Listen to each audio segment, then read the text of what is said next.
Fala pessoal, tudo bom? Tô passando aqui antes do vídeo para explicar para vocês o porquê desses vídeos. Nessa semana que eu tô fazendo aqui, que vai acabar amanhã, dia 29, eu estou fazendo uma série de lives no meu Instagram. Então, na segunda-feira eu falei com a Priscila Gama, que é repórter e jornalista da Rede Amazônica de Manaus. Na terça-feira eu falei com o Alzir Queiroz, que é especialista em comércio digital e marketing. Ontem, quarta-feira, eu tô gravando isso aqui na quinta. Ontem, quarta-feira, eu conversei com a Tati Dornelles, que é psicóloga, e a gente falou sobre comunicação. Hoje, quinta-feira, por exemplo, eu vou falar com o Júlio Pascoal, que é um cara especialista em comunicação emotiva, então vai ser um papo muito legal. E amanhã, por exemplo, eu vou falar com a Alice Monstrinho, que é artista 2D, e a gente vai conversar um pouquinho sobre como a arte é comunicação e como a comunicação pode ser arte, beleza? Hoje você fica com o meu bate-papo com a Priscila, semana que vem com a Alzi e assim vai. Fechou? Galera, espero que vocês gostem do vídeo, tá? Foi um bate-papo muito interessante e espero demais que vocês curtam. Já se inscreve no canal, ativa as notificações e deixa aquele like marotinho pra ajudar a gente aqui do canal. Fechou? Galera, um abraço, se divirtam. Tchau. Bom, pessoal, agora vai. A gente teve um pequeno atraso aí, a Priscila teve um pequeno imprevisto, a gente teve que atrasar um pouquinho a live, mas acho que vai dar pra gente conversar pelo menos mais uma meia horinha, uns 40 minutos. Acontece, pessoal, acontece, imprevistos acontecem. Mas mesmo assim a gente não vai perder a oportunidade de bater um bate-papo bem legal com a Priscila, que é de Manaus, da Rede Amazônica de Manaus, jornalista. A gente vai falar hoje sobre comunicação aplicada ao jornalismo, como isso pode interferir, como isso ajuda nesse tipo de programação e nesse tipo de notícia. A Priscila entrou, já mandou aqui o convite, deixa eu aceitar ela. Se ela entra, vou botar no meu computadorzinho aqui que tem minha cola no mudo. Porque senão vai ficar barulhinho de WhatsApp toda hora e isso vai acabar atrapalhando a gente. Olha ela aí, tá ao vivo já com a gente. Oi, Matheus, tudo Priscila, bom? boa noite. Boa noite.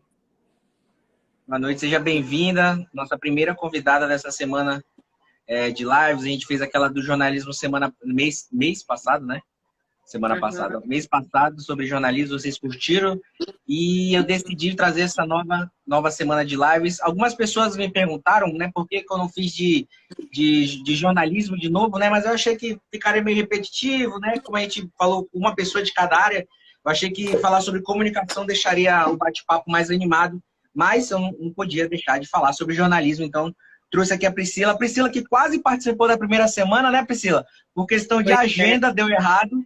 Mas, primeiramente, bem-vinda e obrigado. Eu que agradeço, Matheus, aí pelo convite. É sempre um privilégio poder compartilhar, porque a gente aprende ensinando, né? Acho que essa é a forma mais fácil da gente realmente assimilar a verdadeira prática do que é jornalismo, e a gente lida com isso todo dia, na rotina da televisão, e nesse momento que a gente está nessa apuração corrida da Covid-19, a gente tem aprendido e muito, viu? Sim, é verdade. E antes que qualquer pessoa pergunte, vou botar o fone aqui para o meu áudio sair um pouquinho melhor, e antes que alguém pergunte, a Priscila... Tá compreensível? Para mim tá legal. Para mim o seu tá legal. Meu namorado apagou a luz, mas tá tudo certo. Como eu estava falando, antes que alguém pergunte, não, a Priscila não é minha parente, não temos nenhum parentesco, pelo menos não que... Né, Matheus, eu já ia dizer, gente, como é que pode Matheus Gama? E aí eu fui procurar, eu falei, bom, eu não tenho nenhum grau parentesco por enquanto, eu não sei, né? Eu também fui procurar. Eu tenho parente em Manaus, né, por parte materna, tenho alguns parentes em Manaus, mas acho que não são os mesmos parentes seus, então vamos ficar só como coincidência por enquanto. Por enquanto. Então, Matheus, me conta aí, né? Qual seria a curiosidade, o que a gente pode contribuir nesse momento? A gente anda numa rotina bem acelerada, né? Todo mundo trabalhando, e acaba que as pessoas que entendem como é que funciona o processo, elas até compreendem, né? Mas ainda tem uma minoria que não compreende e realmente acha que a imprensa acaba levando para o lado tendencioso do assunto. A gente vai falar nisso, porque isso eu acho que vai ser a parte do nosso papo que mais vai dar comentários aqui, mais vai dar um retorno em relação a esse comportamento que as pessoas vêm tendo em relação à imprensa. Eu queria começar falando contigo o seguinte, Priscila, Hoje o objetivo aqui é falar sobre comunicação, sobre diálogo, sobre conversas e tal. E no jornalismo a gente sabe que comunicação é a parte mais importante dele como um todo. Como você trabalha a sua? Como é que você prepara a sua comunicação para trabalhar? A gente sabe, né, eu sou jornalista também, a gente sabe que a nossa comunicação é um pouco diferente da comunicação do dia a dia. Na verdade, um pouco não, né? Até bastante diferente da comunicação do dia a dia. Como é que você trabalha essa questão? Você diz no trabalho, a comunicação Isso. televisiva? Isso. Matheus, a primeira regra para todo mundo, dando boa noite para quem está acompanhando aí essa live com o Matheus, temos 5 pessoas agora. Eu sempre tento me colocar no lugar do telespectador. Se ele vai entender aquilo que eu estou contando, aquela história que está sendo contada na televisão, sabe? Então, assim, se é um assunto que realmente não é da minha alçada, se eu não sou especialista naquele assunto, eu tento realmente ir atrás de pessoas que conhecem muito mais do assunto do que eu, para de alguma forma eu tentar traduzir aquilo, né? Para quem está em casa, para assimilar aquele conteúdo, aquela informação. E o jornalismo, ele é diferente, né, do comercial, da publicidade, da propaganda. Exatamente. Não fazendo nenhum demérito, porque todo profissional ele tem o seu papel a ser cumprido. Só que o jornalismo, ele prioriza aquilo que é de interesse público, de relevância social, né? Sim. Então, a nossa tarefa, o nosso desafio é, muitas das vezes, traduzir aquele assunto de relevância social, né? Então, tentar simplificar de alguma forma para que quem está em casa entenda aquilo.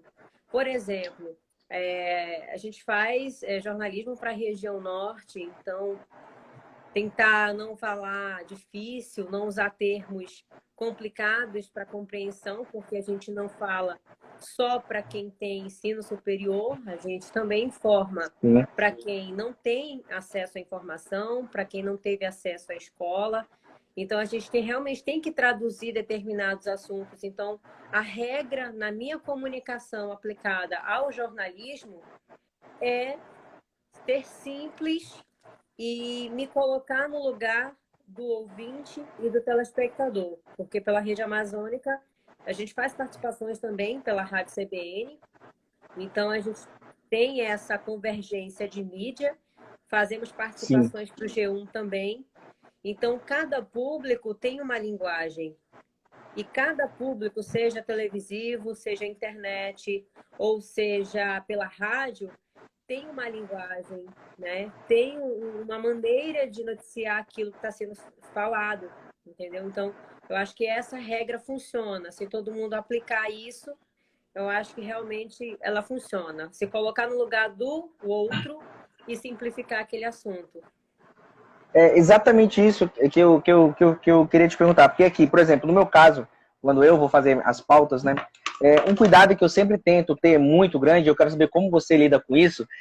Por exemplo, às vezes a gente vai fazer uma pauta médica sobre algum assunto que muitas vezes é muito específico, alguma doença muito específica, e às vezes a gente faz a pergunta para o médico, para alguém que está cuidando ali daquela situação, e a pessoa começa a falar alguns termos muito difíceis que muito técnicos que a gente mesmo que está ali fazendo entrevista não conhece, né? E, então, assim, eu sempre tento interromper a entrevista de um jeito mais tranquilo, falar, então, muita gente vai acabar não entendendo a forma como você está falando, teria alguma outra forma, assim, mais informal de passar essa informação e tal, aí muitas vezes o cara entende, a pessoa entende, fala, não, eu entendi o que você está falando, só que tem vezes que a pessoa fica, né, não, isso é o único jeito de falar. Você já passou por alguma situação assim?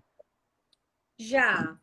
Textos não, deixa eu falar de uma forma mais fora, né? Para nos atermos de dentro da profissão. As reportagens que usam termos jurídicos, por exemplo, elas são as que realmente precisam de atenção. Elas precisam ter o cuidado na escrita e na fala, porque quem está em casa, muitas das vezes, não tem compreensão do que aquele termo quer dizer. E aí aí vem o desafio, né? Como é que eu consigo falar X coisa sem usar o termo técnico. E aí, se você Sim. não conhece, é onde parte a pesquisa de campo do repórter, né? Ele vai até a fonte que conhece aquele determinado assunto, um profissional conhecedor daquele assunto, e aí é onde a gente coloca realmente, olha, eu preciso explicar o que é, digamos, decreto. Até 2 meses atrás, as pessoas não sabiam o que era decreto.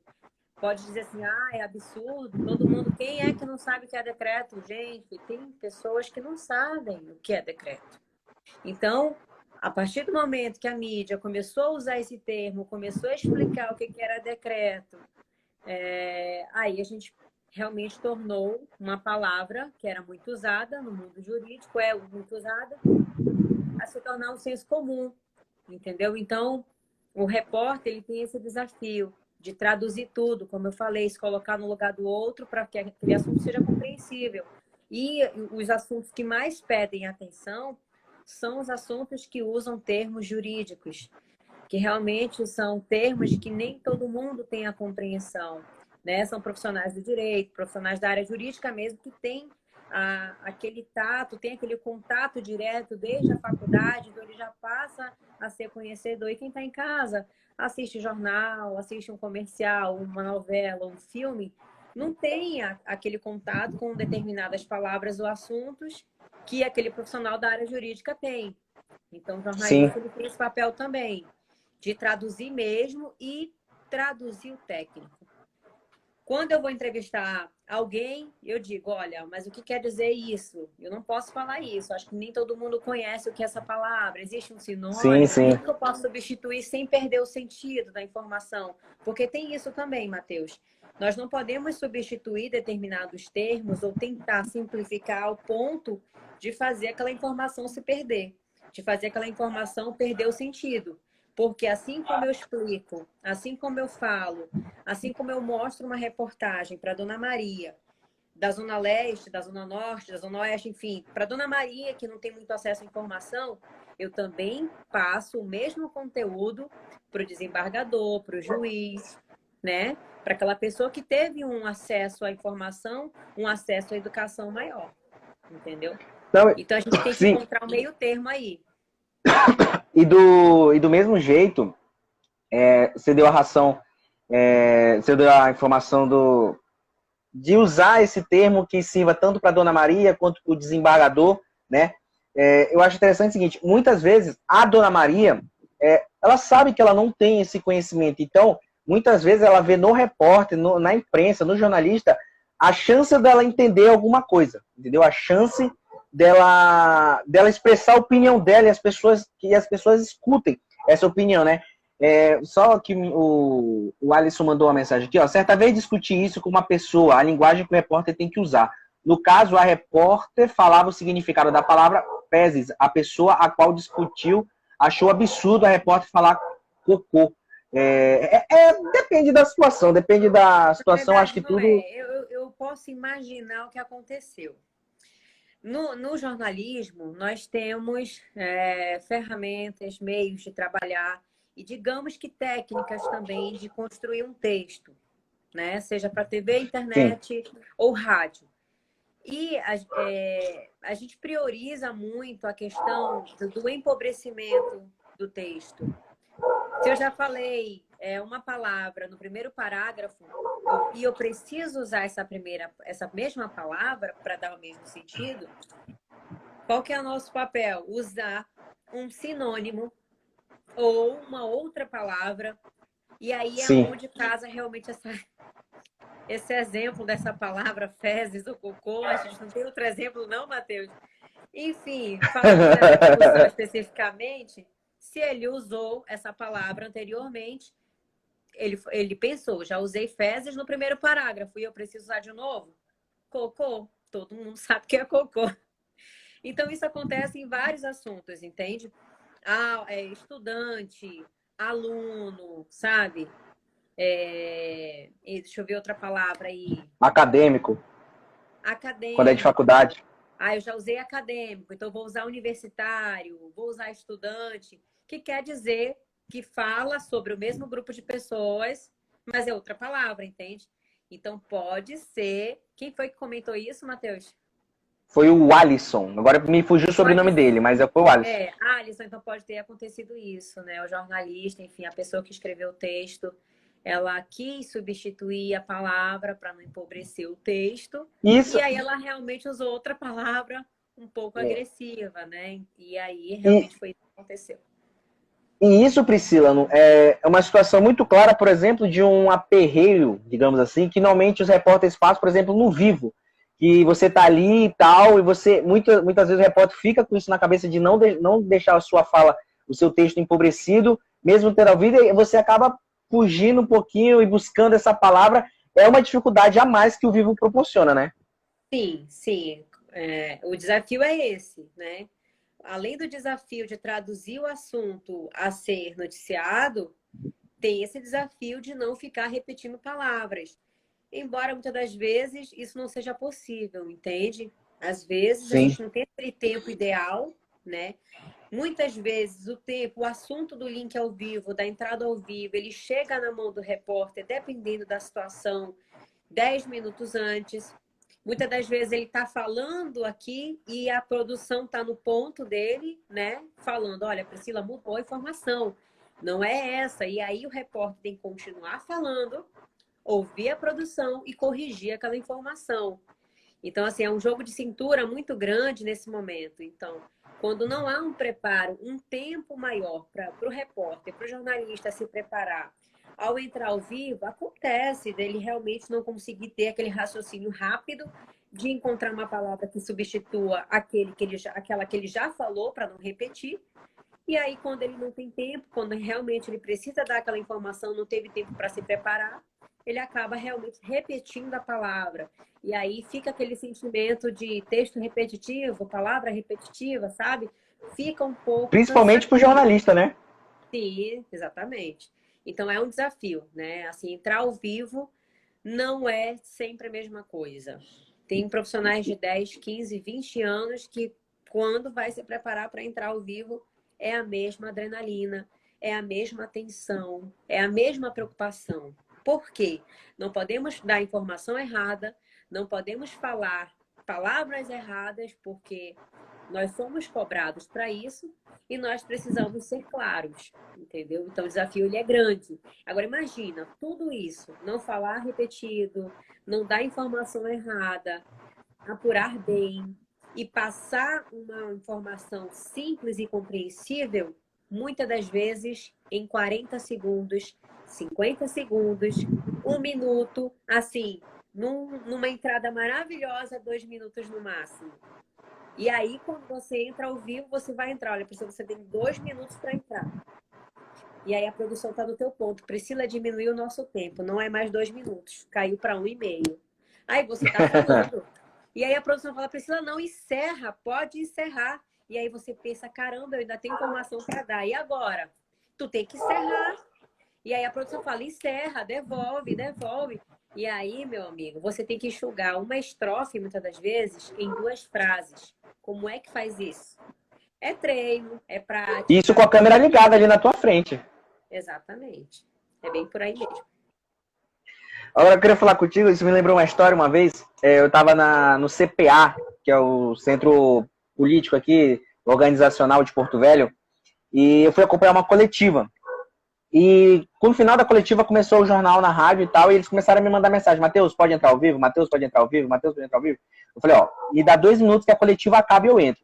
Deu 2 minutos, a coletiva realmente acabou, e eu fiquei, pode me ligar. Fiquei esperando. Na hora que eu atendi o telefone, o secretário que tinha dado a palestra voltou, e a assessora, ó, a gente esqueceu de dar algumas informações, a gente vai complementar essas informações agora. Eu no meio do vivo, e o cara dando informações. Eu falei, era Alexia, né, o nome da nossa âncora. Eu falei, Alexia, é o seguinte, as informações que ele falou foi referente a tal coisa, só que agora ele voltou para a coletiva, eu vou voltar para a coletiva e daqui a pouquinho eu volto com mais informações. Cara, no meio do meu vivo, na hora que eu atendi o telefone, o cara me volta, olha, a gente esqueceu algumas informações, tá? A gente vai complementar agora. São inúmeras situações que o jornalista, mano, tem que estar com a antena para cima todo minuto, a todo instante, e ele tem que se virar. Ele não tem opção, ele tem que se virar sempre, né, pessoal? Quando a gente fala de ao vivo, Matheus, não sei se tem estudantes de jornalismo, enfim, Sim. curiosos ou profissionais mesmo acompanhando aqui. A entrada ao vivo é você dar informação em um tempo muito curto, de uma forma simples e necessária. Ou seja, tem que ser rápida, tem que ser uma informação apurada, verdadeira, não pode ter informação errada ali, não pode ter palavra mal colocada. E você tem que passar para quem está em casa a importância de noticiar um assunto como aquele, né? Então, a entrada ao vivo, ela sempre vai ter aquela adrenalina, ela sempre vai ter aquela atenção. Então, há realmente esse zelo, esse cuidado que só a prática nos leva à perfeição. É muito comum errar ao vivo, é muito comum colocar uma palavra mal colocada. Olha, gente, com direito à água. O telespectador número 1 está aqui trazendo. Obrigada, viu, meu amor? Então, o que precisa ser dito aqui em relação à entrada ao vivo é que é muito comum ter erros, né? O repórter colocar uma palavra mal colocada, ele colocar um não onde não tem um não. Por exemplo, há pouco tempo eu fiz uma entrada ao vivo. Na última frase da nota que eu recebi pelo WhatsApp, dizia que não há outros detentos com sintomas da Covid-19. A gente falava sobre o primeiro caso suspeito, né, do novo coronavírus no presídio aqui de Manaus. Daí, no final da nota, tinha aquela informação que a secretaria estava informando que não tinha outros detentos com sintomas da Covid-19. Eu não vi o não. Eu simplesmente ignorei a palavra não. Eu não vi o não ali. Eita. E aí, na entrada ao vivo, eu disse, olha, a secretaria informou também que existem outros detentos com sintomas da Covid-19 no presídio aqui em Manaus. Quer dizer, a falta de um não, o fato da repórter não ler uma palavra, que foi o não, já mudou toda a história, já mudou toda a informação e causou um conflito, causou um ruído aí. Porque imediatamente fomos obrigados a corrigir aquela informação. Como eu não estava mais ao vivo, eu já tinha saído, porque eu tinha, nesse dia, 50 segundos para dar a notícia, a apresentadora teve que me corrigir. Olha, fazendo uma correção, a SEAP informou que não há outros detentos com sintomas da Covid-19. Ela fez essa correção. Não sei se compreenderam, porque a internet deu uma oscilada aqui, mas deu para ouvir, né? Agora foi. Sim, sim. Então, foi a ausência de uma palavra que eu deixei de ler, ou seja, eu não mudou tudo, né?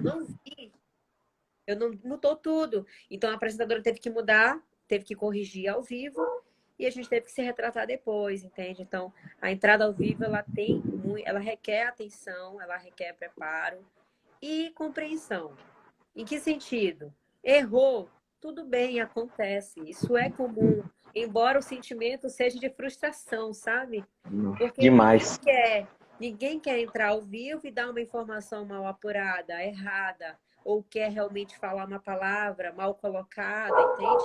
Mas acontece. Então, quem está em casa, aí que entra aquela questão. As pessoas, elas não podem se guiar só pelo que é falado na televisão. Elas têm que pesquisar, elas têm que consultar sites de informação verídica, elas têm que procurar ler também, não se confiar só em um veículo, sabe?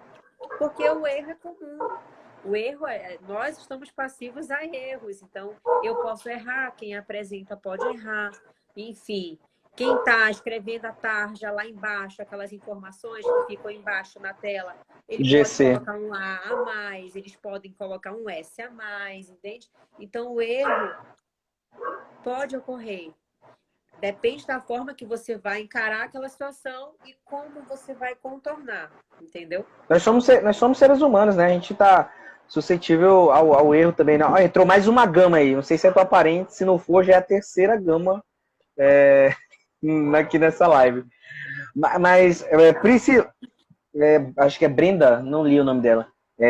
Ou Brena, não lembro. Eu queria falar contigo o seguinte, você até citou sobre isso, essa interação, a gente está chegando ao fim aqui, a gente tem até, eu tenho, na verdade, né, até 8 horas para a gente bater esse papo aqui, e eu queria falar contigo o seguinte, um negócio que você já comentou, que é essa relação população-imprensa, e aí eu coloco a imprensa em geral, porque a gente que é da CBN, como as pessoas sabem que é da Rede Amazônica, a gente tem meio que passado por isso também. Eu não sei como está a situação aí em Manaus em relação a isso, mas aqui em Porto Velho, por exemplo, eu já tive colegas da TV que foram xingadas enquanto estava na rua fazendo vivo.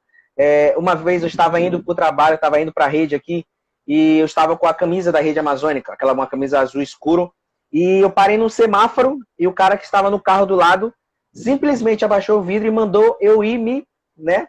Simplesmente porque eu estava com a camisa. Eu estava indo trabalhar ainda, nem estava no trabalho. E tenho outros amigos aqui que passaram por situações parecidas, principalmente no interior aqui de Rondônia.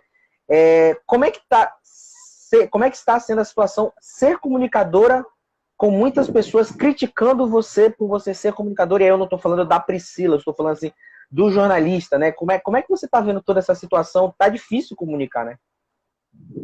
Na verdade, sempre foi difícil comunicar, né, Matheus? Porque, como eu disse anteriormente, o jornalista ele comunica para muita gente, para a Dona Maria, né? E para aquele profissional especialista em determinado assunto, para aquele profissional que passou a vida estudando. Sim. Então, é impossível, né, a gente conseguir agradar todo mundo. Então, o desafio é ser simples no que se fala, ser compreensível, passar aquela informação no meio termo para a Dona Maria e para aquela pessoa que tem um estudo mais avançado compreender. Então, aí já começa a dificuldade. Então, sempre existiu, né, dificuldade. Só que nesse momento há uma briga partidária muito grande, há uma disputa por lado político muito grande, né? Esse não foi o governo que eu quis, esse não foi o governo que eu escolhi, a culpa é tua, a culpa é minha, a culpa não é minha, a culpa é tua.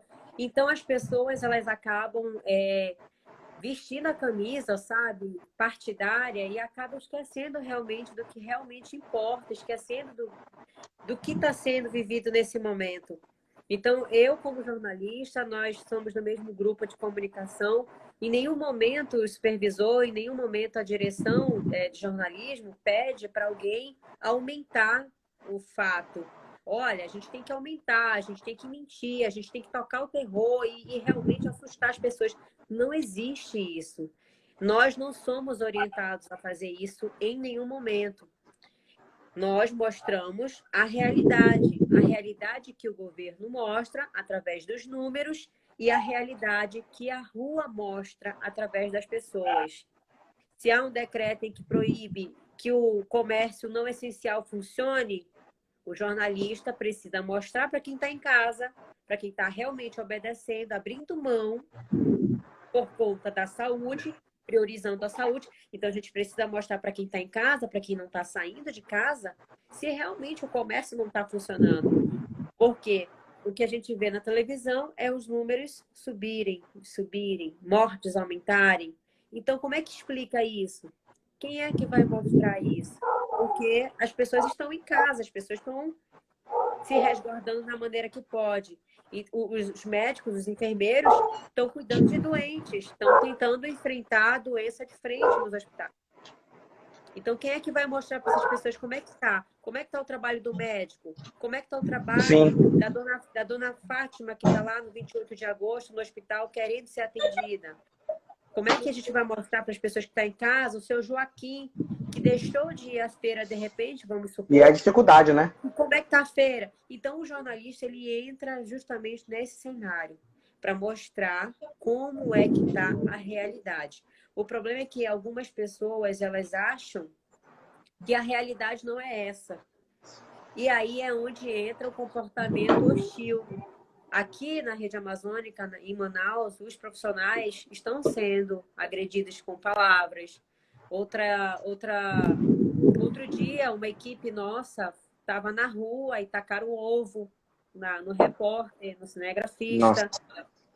entendeu? A gente está na rua tentando gravar uma passagem, tentando fazer uma entrada ao vivo, passa um carro, grita, xinga. A gente está realmente tentando entrevistar alguém, filmando, mostrando alguma coisa, chega alguém, agride com palavras, xinga, atrapalha a filmagem. E a gente não pode fazer nada, porque, infelizmente, cada um dá o que tem. Então, as pessoas que agridem o profissional com palavras, as pessoas que desprezam o nosso trabalho, são as pessoas que mais precisam de informação. São as pessoas que mais precisam saber realmente como é que está o cenário da saúde hoje no país. E não é brincadeira, porque se eu pudesse realmente ficar em casa o tempo todo, eu estaria. Mas um repórter de televisão, ele não tem a opção do home office. Ele tem que ir para a rua, ele não tem como ficar em casa trabalhando.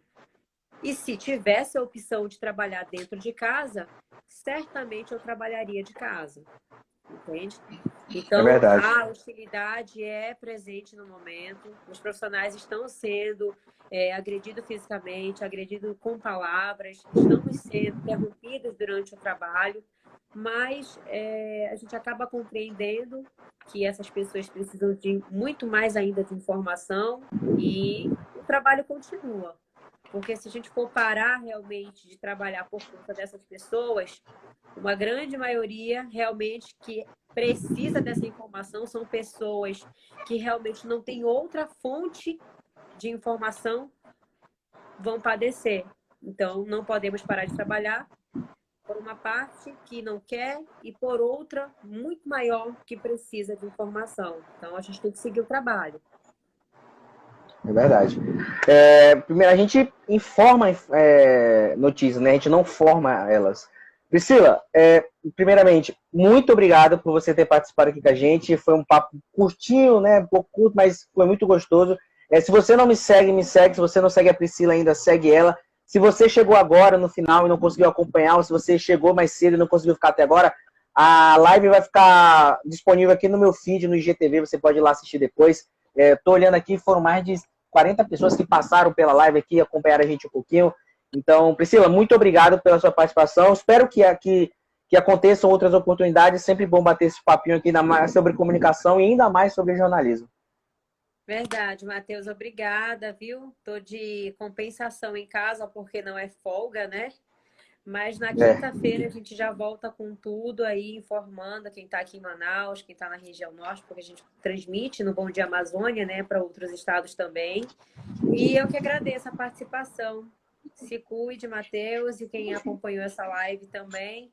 E tenhamos fé que dias melhores virão e a gente vai passar por isso e vamos conseguir retomar a nossa vida, se Deus quiser. Legal, com certeza. E, pessoal, agora, às 8 horas da noite, tem live do @Alzi_Queiroz. Ele vai estar fazendo uma live com o Fredson Nunes, que é treinador mental, vai estar dando umas dicas interessantes. Acompanha lá. E amanhã continua a nossa semana de lives com o próprio Alzi Queiroz, que vai estar falando como... série, né, Matheus? Muita. As minhas férias agora foi só isso. A gente vai estar falando como aplicar a comunicação nesse setor de marketing e comércio digital. E o Alzi Queiroz amanhã também às 7 horas da noite. Pessoal, muito obrigado. Me segue a Priscila. A gente vai ficando por aqui. Valeu. Tchau. Tchau, gente.